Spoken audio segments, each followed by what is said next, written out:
Hey guys, Jason from Loving You Farm here, and we're processing our Thanksgiving turkeys today. And well, since I'm standing here, I figure I'll show you this tip right now. When you grab a bird, they're going to want to flap their wings a whole lot, but if you just take and put your hand on their chest like this, they just freeze. And so it works out real well, you know. Something about that just calms them down. So we're going to take him over here and we're going to thank him for the sustenance he's going to provide to us and our friends, and tell him what a beautiful bird he is. And we're going to put him in the cone here.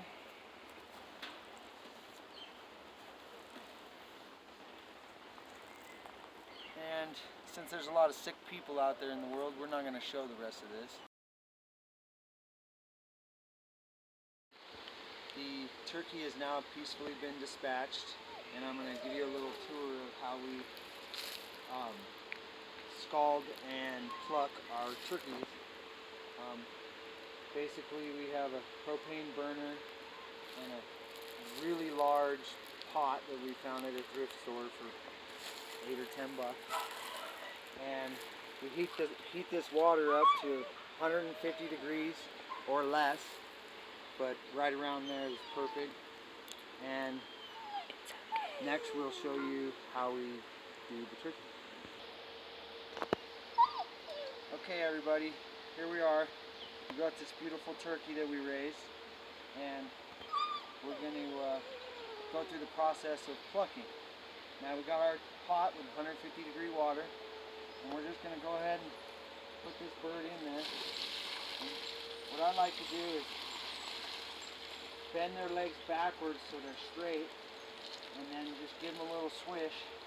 And I usually go, I don't know, between 8 and 10 seconds. That's probably good now. And we'll take this bird over and hang him up on the tractor's root.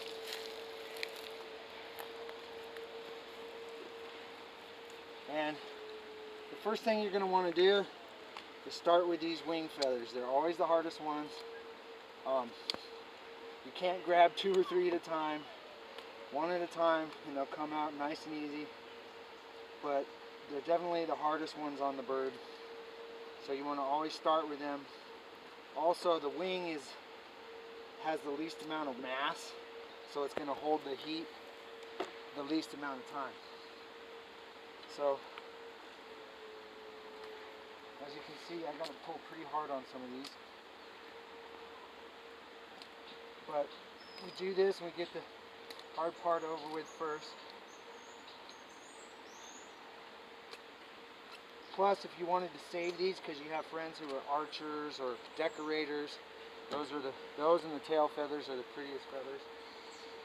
And then next we'll just start with the chest, and as you can see, this stuff comes off pretty easy.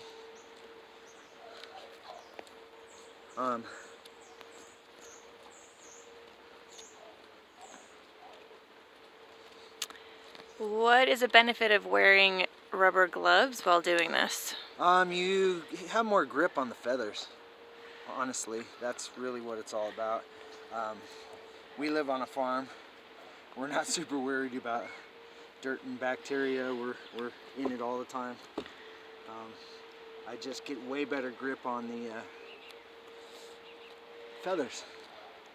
Show them when you rub up the leg how with rubber gloves it just kind of, they come right out. So when you do this kind of thing, the leg just comes out nice and clean. So anyways, that's a pretty good idea of how the plucking tends to go. And sometimes you'll need to dunk them more than once. So if this bird starts to cool down, which this one's, you know, it's pretty good still now, but just to give you guys an idea, you know, you can just take them over and dunk them back in, and then they're already warm, so you don't want to leave them in too long when you do a redunk. You just kind of get them in there and get that skin warmed back up, and you're good. Now, if you start having skin tearing problems or something like that, your water's too hot or you left them in too long.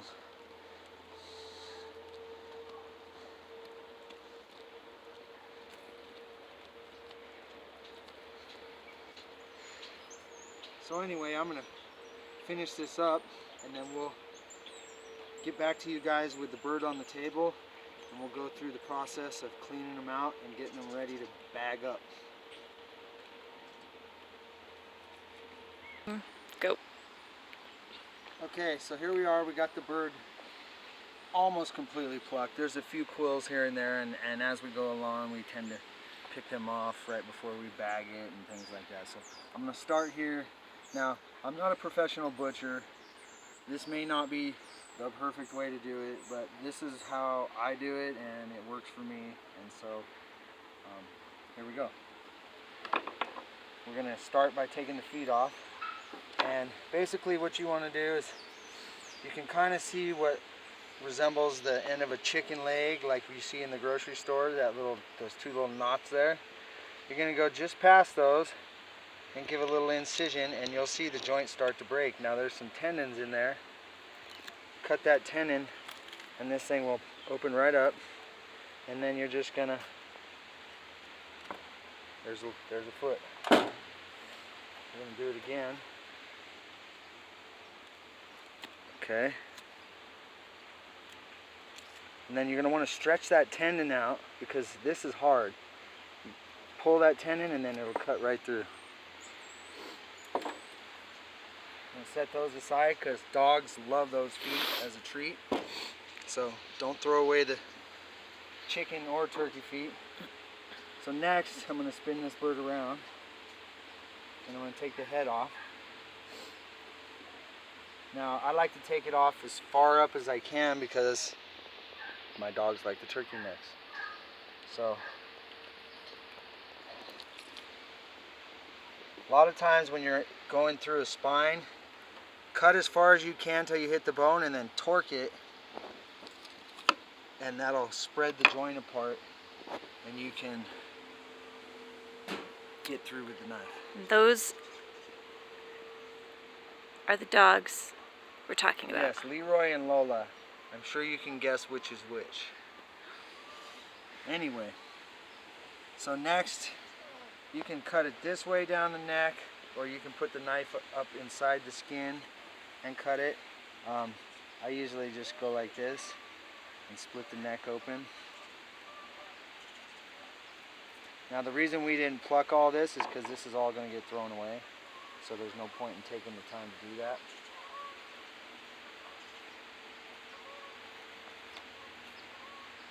So this is all going to go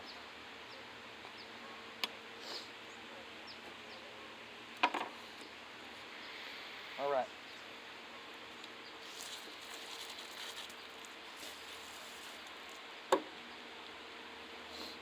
So now this skin here at the base of the neck is going to be your windpipe, okay? And up in here is the craw where they hold their food before it goes down into their gizzard where they actually break the food up. So you have to put your hand up in here and kind of go like this because it's attached to the skin on the inside. Leroy, quiet. That's enough, man. My dog sees a squirrel or something. This takes a little getting used to and learning how to do, but when you get good at it, you can pop this whole sack out, which is a sack where they hold their food, and detach it from the inside. Now I'm not going to pull it off or cut it off. I'm just going to get it all loose because when I gut the bird from the other end, this will all pull out in one piece. So I'm going to break that all loose and leave it like that. Now we're going to turn it around and do the other end. So you want to pinch this skin and pull it up because if you cut what's in there, you're going to end up with a mess inside your bird. So you want to pinch this skin pull it up and make a little incision, and if you have to poke it a little bit, that's okay, but don't stick the knife way in there. And then once you got it like that, you can kind of open it up a little. Now what I do is, we have to get rid of this, right? So what I do is I reach in and I go all the way to the bottom of the bird's body cavity and I scoop this way. So I'm trying to scoop that intestine up and get it to one side of the bird. Now I can go in and I can cut this safely, knowing that it is out of the way because it's right here. You see? And I can go around, and then I can go back to the other side and go around, and now I haven't contaminated the bird with anything I don't want in there. So now you got the part you don't want hanging out of the bird. And what we're going to do is, I'm just going to pull this out. And the reason I do this is because if you just yank it out of there, you end up with a bunch of other parts. So now it wants to stop. So I'm right next to it's attached to the gizzard. So now I'm going to reach in here and I'm going to pull the gizzard out. And you'll see that it's got the liver and the gallbladder connected. And there's that pouch that came from the neck. So I'm going to take my knife and I'm going to clip the intestine off here. There's that.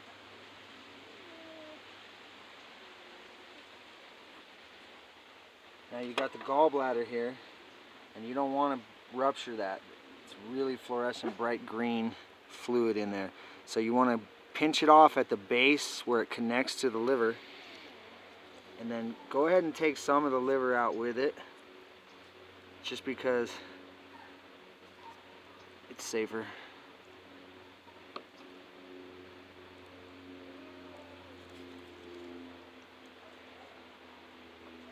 Okay, so now we got the liver and the gizzard. So I'm going to trim the fat off the gizzard since it's here.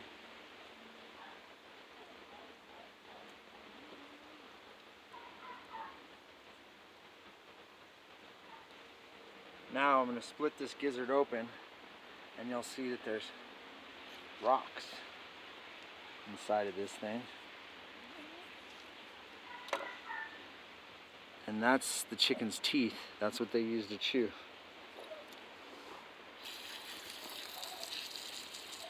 Now, as you can see, there's a lot of really good meat here. And that's why this is, that's some good meat all the way around. It's a huge muscle. So that's why these things have always been saved. They have good flavor and a lot of meat. So now we got our gizzard and our liver. Leroy, no. Got a couple rocks on the table here. Where's my bag for these things? Okay, so we got our gizzard and our liver here, and we're just going to take a freezer bag and stick them in there. Put them aside. Now we're using quart bags on these turkeys because the turkeys are quite substantial. So next, I'm going to reach in here. I'm going to pull out the heart, which is going to go right into the bag.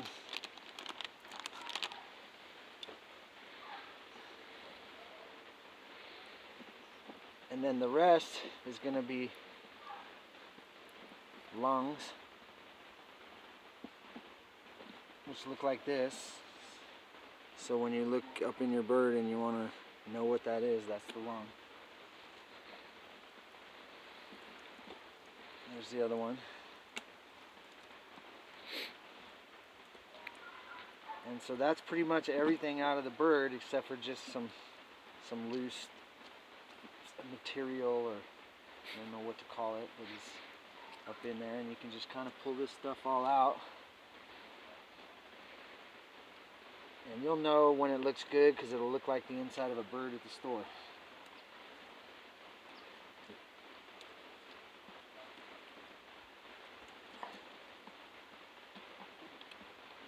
so we're pretty much there. I'm going to take this hose. I'm just going to rinse this bird out.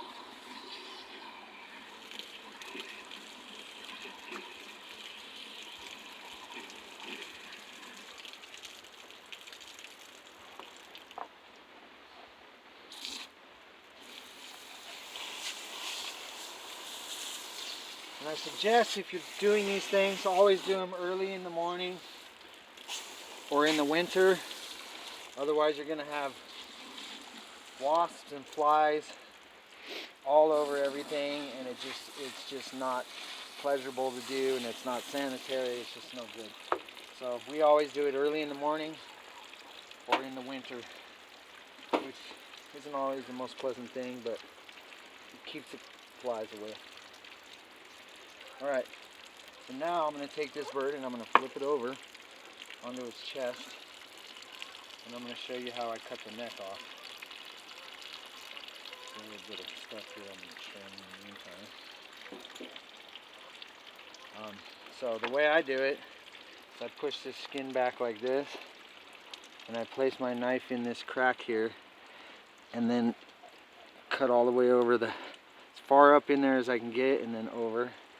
And then do the same thing on the other side, all the way down to the bone. Okay, so now it's cut basically halfway around. Now what I'll do is I'll bend the neck the direction it wants to go into an L, and then I'll twist it, and you'll hear it break.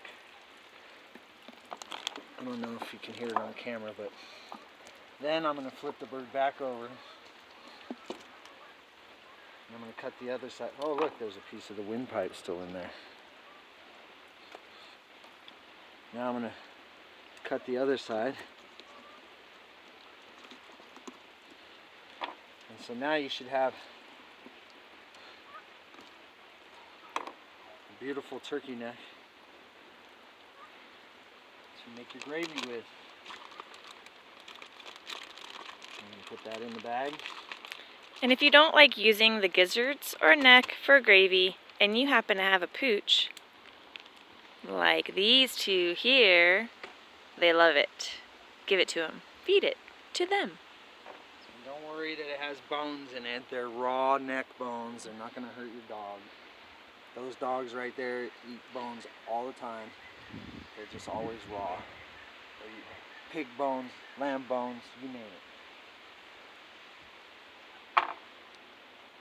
Okay, so now we're pretty much dialed. We're going to rinse this board off, get everything nice and clean. And we're going to bag this bird so that you can see how that works.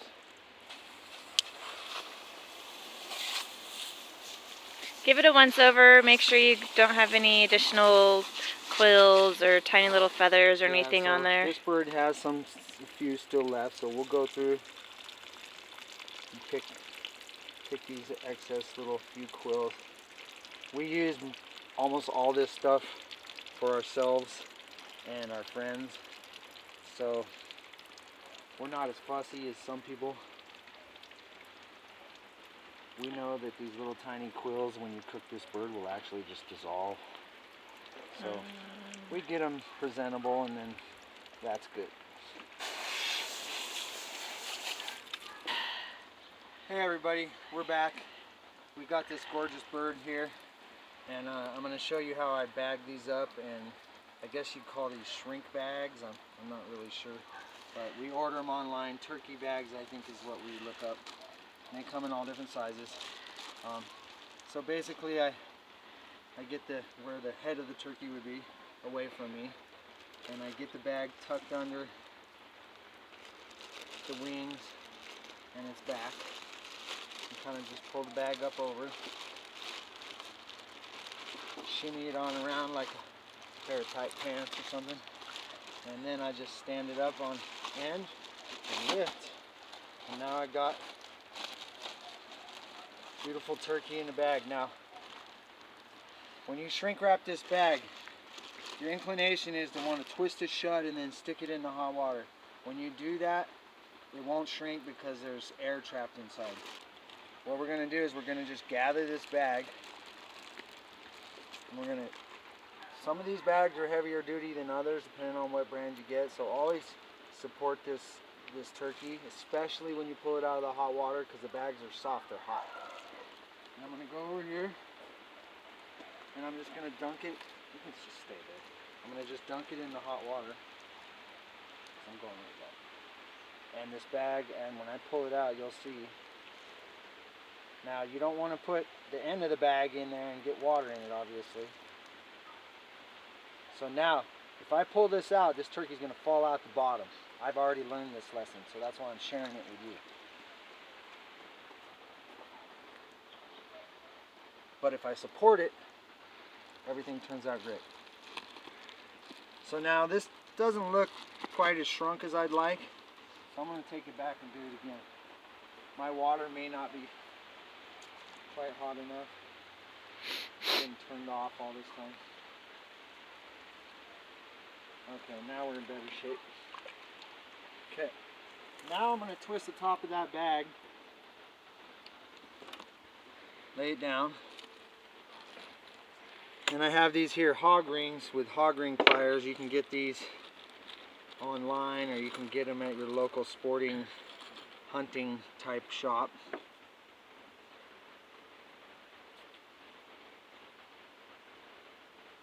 And then we're just going to take and pop that hog ring around the twisted bag and squeeze her shut. And boom, you have a beautiful, organic, homegrown turkey. Thank you. Jason from Loving You Farm. I hope this helps.